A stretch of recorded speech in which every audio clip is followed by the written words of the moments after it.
So I want to start with animating the roses here, spinning them around, right? So we can use this shop material path to make a group. You can see we've got these parts in that group. So we'll have to remove them. So what we do, let's get rid of that and drop a group node. Call this top rotor. Okay, and then I'm going to select in here this base group and then press 9 on my keyboard with my cursor in the viewport, and then go to is it here? No, shop material path, so I can select using that. So click here, press enter. Okay, and then you can see we're making that selection. So to get rid of them, I'm just going to alt click and drag on this. So we're making that group again, but instead of and here you can see we've got this option for how do we merge with the previous group of the same name, where we're going to subtract from existing. Okay, so that's subtracting that same group again. So what we're going to do is subtract. If we press 9, I don't want to use that. Just subtract all of this. Doesn't matter that we're selecting this. Okay, just press enter, and there we go. We've got just the top bit there. So if we split it, I think what I'll do, if I split it over to the side like this and grab that top rotor group, there we go. So we've got just the top rotor and then just invert selection, just to make sure we haven't got any kind of pieces of that, like that. I think is a good point to separate them at. Excuse me. Okay, so turn that back on. So I want to spin this round. If I press spacebar and 3 to view this from the side, you can see it's kind of tilting forward a little bit. So if we just drop a transform now, it's going to be kind of wobbling in a funny way. So if we try to spin it just straight, you can see, well, first of all, it's not in the center. So we could try, moving it to the center and then spinning it. But you can see it's kind of wobbling back and forward. So we need to find that kind of angle. So what I'm going to do is get rid of that. I think we can, let me put that back to 0, press spacebar and 1. So what I want to do is angle the pivot point basically. If we come here, we've got this pivot transform, which has been changed because I clicked that move to centroid to this point in the middle. Okay, because that's going to, the normal of this point is going to align our pivot up the center of these, right? So if I press that and then 0 out the actual transform, I've got the pivot now in the center of the rotors. Okay, so that's closer, but it still is going to be kind of wobbling when you look at it from the side. It's kind of difficult to see from here. So we need to move the pivot point. And the way to do that is if you press insert on your keyboard, that's the shortcut for it. I guess if you right click on it, you can see it's probably, yeah, pivot mode there. Okay, or insert. And then I'm going to turn on snapping here to points. And I think we need orient on snap as well. So turn that on. And then hopefully when I start to move this round, we'll start to, it's a bit fiddly, but maybe if I come in here, we can just get that. I want to orient it. I want to snap it to this point in the middle here, right? It could be the scale that's off. I'm not sure. Still not getting it. So let's go into wireframe.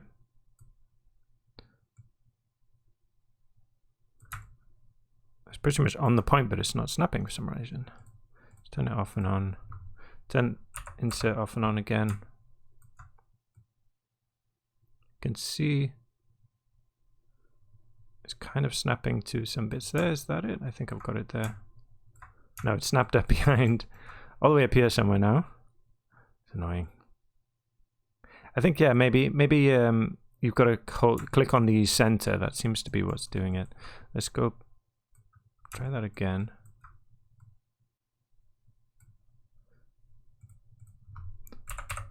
I'm just turning off the snapping and turning insert back. Oh, I think that got it then. Okay, that kind of looks right. So I'm just looking at these arrows. You see they're aligned with the surface of the other polygons there. and I've got these pivot rotations and transforms. So let's try spinning. If I zoom out now, press insert again, you can see this is round, so it's still in that, well, it's still round, but round in the kind of, it looks a bit different. If I spin that, that seems to be, there's maybe a slight wobble there, but you know, I think that's going to be perfect for us. There we go. So we got the pivot in the right place, but obviously we want the helicopter. So what I can do is just bring this back over here. Okay, and set this to the top rotor group. And then I can still, that should still work. Perfect. Okay, maybe we'll just write, let me copy that over. Or let's do, just so it's clear why we've got this split, you know, when we come back. If we do that, and then we can put a box, not a box, but a box, and put find rotor pivot. Okay, and then rotor pivot and anim. Okay, for the animation, and then if we come here, right click, actions, create reference copy, pop that over here.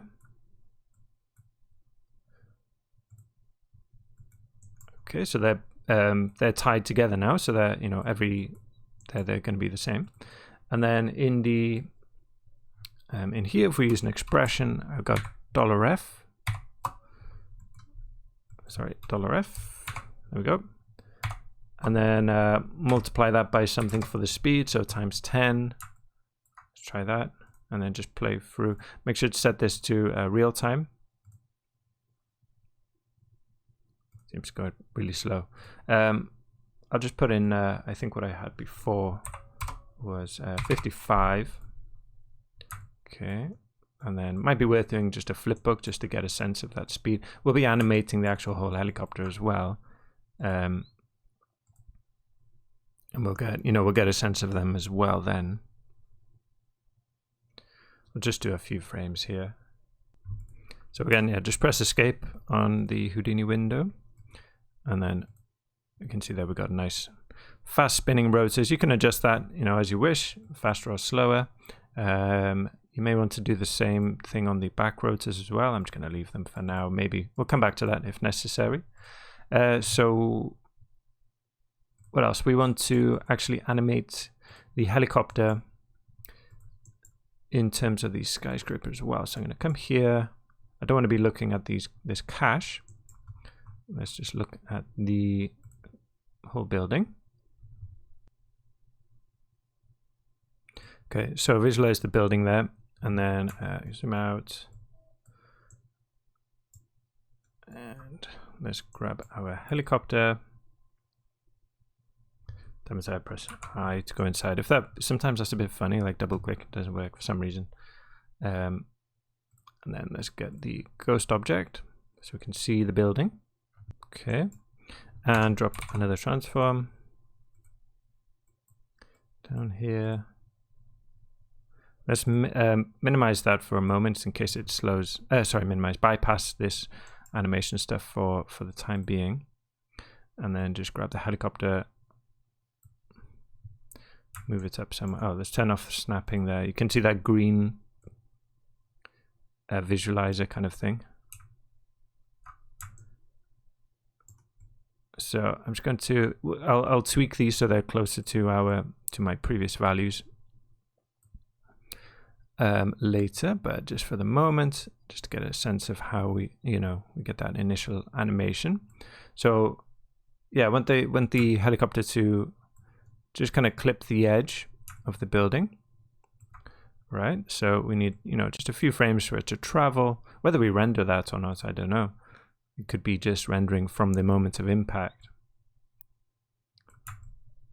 Okay, so just kind of something like that. Maybe tilt it, give it some, you don't want it to be perfectly flat.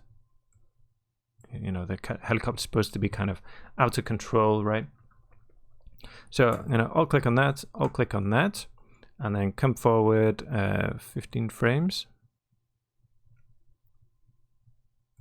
And then position it just at the moment of impact. So if I just grab this green X components there, just do something like that, and we come up here.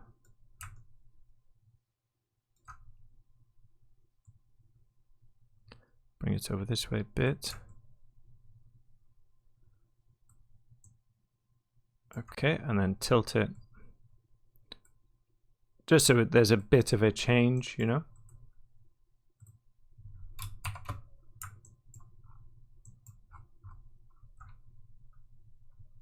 Okay, and then alt click on both of these to set our keyframes, and then come back to the animation editor, press spacebar and H. You can see we've got, it's kind of hard to see here, but we've got a curve on all of these, and I don't want, it doesn't make sense for it to accelerate and then slow down between those 2 points. So I'm going to set all of these to linear.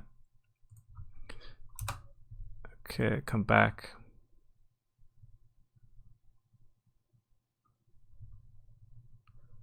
Running a bit slow.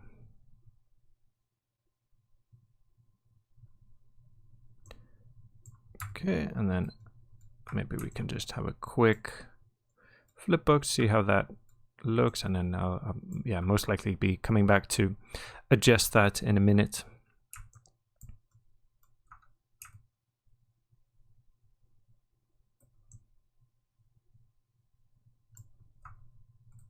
Something like that. We're underground here, but that doesn't really matter.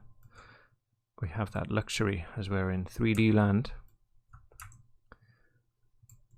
Okay, just something just like that. This isn't the final camera, definitely. So, okay, yeah, just a quick flip book. We'll just do that 15, those 15 frames actually. Oh, I want the propellers spinning as well, actually. So turn that back on, back into full screen, and yeah, those 15 frames.